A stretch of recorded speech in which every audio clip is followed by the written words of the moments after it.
Ça sent bon, le lait frais, le vent est frais. Lui aussi, on est à 1200 mètres d'altitude, on a mis nos jaquettes. On vous emmène aujourd'hui à la métairie de Pierrefeu qui est maintenue par la famille Opliger depuis 125 ans et qui fabrique encore du fromage d'alpage. C'est vraiment devenu rare dans la région. On vous explique comment ils maintiennent cette tradition encore au XXIe siècle, juste après l'info du jour.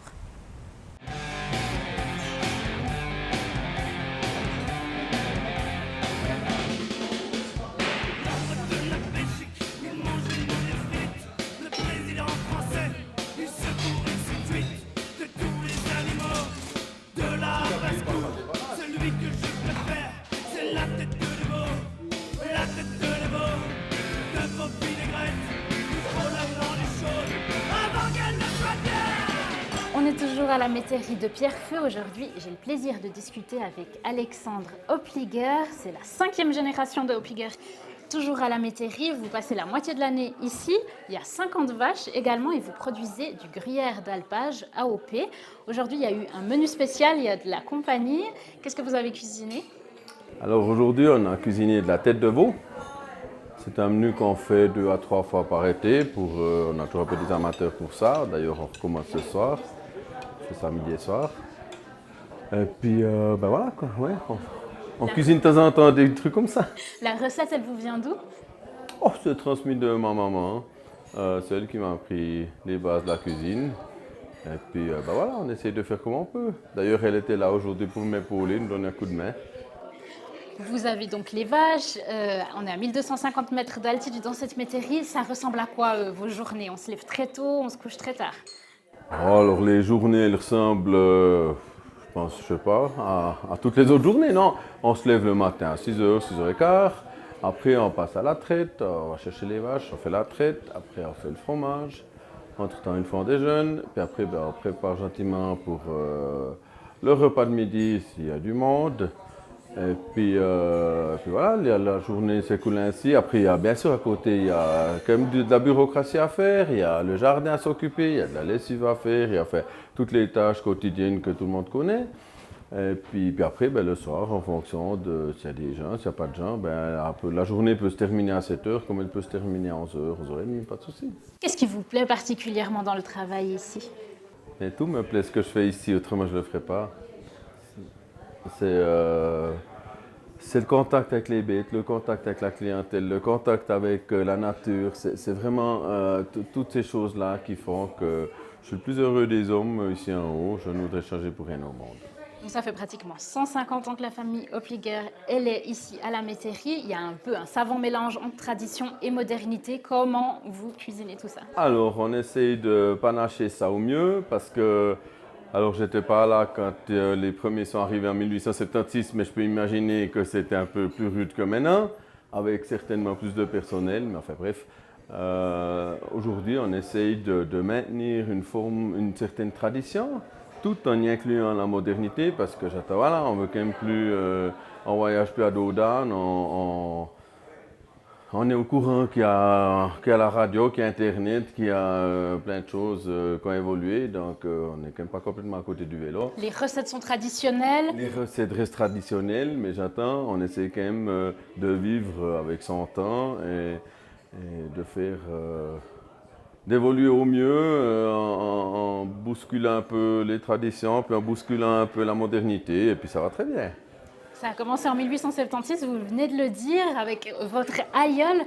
Comment ça a commencé?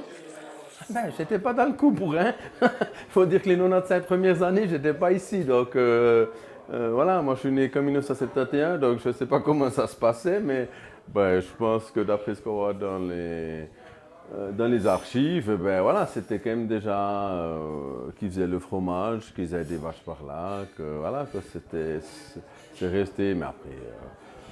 Je ne voudrais pas m'aventurer de prétendre des choses lesquelles m'échappent complètement. Alors on a quelques informations que mes parents, grands-parents m'ont encore données, mais voilà, quoi, c'est aléatoire parce que, voilà, ben oui, ils se trayaient à la main, tout se faisait à la main, mais après, ils étaient beaucoup plus de monde.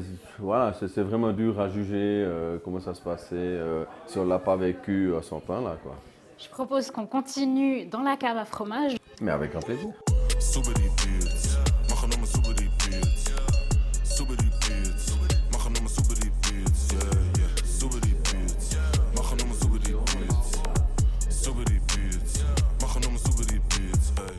On est arrivé dans la cave à fromage. Qu'est-ce qui se passe dans cette pièce? Alors, dans cette pièce, il se commence l'affinage du fromage, c'est-à-dire que après la fabrication, le lendemain, il vient ici dans le bain de sel, et après là, il passe 10 jours ici, et après il part en cave, où il sera croché au robot, enfin croché, où il passera dans les mains du robot pour être soigné. Eh ben, c'est peut-être un bel exemple de ce qu'on parlait avant avec la modernité, comment on panache la modernité et l'ancienneté. Eh ben voilà, dans le temps, on frottait des fromages à la main, et puis aujourd'hui, ben, des robots qui font ça, donc c'est un peu un boulot de crétin, donc ça va très très bien de mettre ça au robot. Et puis j'ai des choses bien plus intéressantes à faire que de frotter des fromages, alors que le robot fait ça bien mieux que moi. Qui s'occupe des vaches? Qui fabrique le fromage ici? Alors, on tourne un peu, on fonctionne ici donc avec, j'ai 2 salariés, mon fils et moi. On fonctionne comme une famille. On s'aide où il faut s'aider. Il n'y a pas, c'est pas comme dans une grande boîte où il y a le directeur, puis le vice-directeur, puis le sous-vice-directeur, puis le quatrième vice-directeur, puis celui qui fait ça, puis le responsable de ça. Non, chez nous, on est une famille. Voilà. Quand c'est les foins, on s'aide. Quand c'est la traite, on s'aide. Alors, le fromage, c'est en général moi qui fabrique, c'est clair. Mais mon fils me donne aussi un coup de main si je ne suis pas là, il est aussi capable de le faire. Et puis, voilà, après, on s'aide. Alors, oui, c'est plutôt mon salarié est plutôt à l'écurie, plutôt à l'extérieur. Moi, je suis plutôt fabrication, cuisine, service. Mon fils est aussi. Alors, il m'aide volontiers au service fabrication, mais voilà, à 19 ans, mon enfant préfère courir dehors puis essayer sur le tracteur que d'être en intérieur près d'un fourneau. Donc vous vous organisez vraiment familialement. Puis là, vous avez du fromage d'alpage AOP, on voit, hein, c'est écrit sur les meules. Donc vous êtes soutenu, mais on sait aussi que financièrement, c'est pas forcément facile de produire du fromage. Comment ça se passe pour vous? Alors, ça se passe quand même pas si mal. Ce qui nous aide, c'est qu'on fait passablement de vente directe. Moins qu'un temps, mais voilà, on en fait quand même, je pense, qu'est-ce qu'il y a, peut-être 20-25% de la production qui part en vente directe. Donc, oui, ça, c'est pas négligeable. Et puis, c'est clair que le fromage est pas, a quand même un prix respectable à la vente. Même quand on le vend en grossiste l'automne, vu qu'on est dans le gruyère, qui a su garder, qui a su gérer ses quantités, ses problèmes de fluctuation, etc., qu'on a bien géré ça, puis voilà, on a un prix tout à fait respectable. Et c'est clair que c'est plus intéressant de fabriquer du fromage que de livrer du lait, sans appel. Vous avez parlé de la gestion familiale, il y a votre fils qui est intéressé, qui travaille ici également. Comment vous voyez l'avenir de la métairie Pierrefeu dans 30 ans? Je serai vieux de 30 ans, alors j'espère que je ne puisse pas rester aux commandes pendant 30 ans, bien loin de là. Effectivement que ça serait avec bonheur que je remettrai le flambeau dans une dizaine d'années.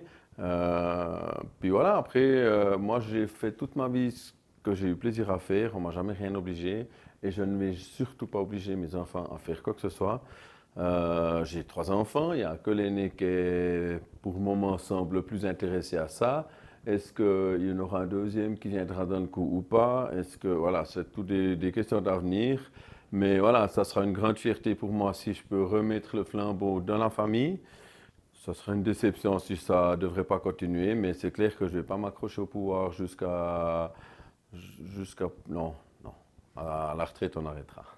En tout cas, on souhaite longue vie au fromage AOP et puis à la métairie Pierrefeu. Merci beaucoup, Alexandre Pléguer, pour vos éclairages. Merci à vous. Demain, on continue en montagne. On va voir comment les paysans s'en sortent par manque d'eau quand c'est la sécheresse. Merci beaucoup de nous avoir suivis et puis à bientôt sur Télébilingue.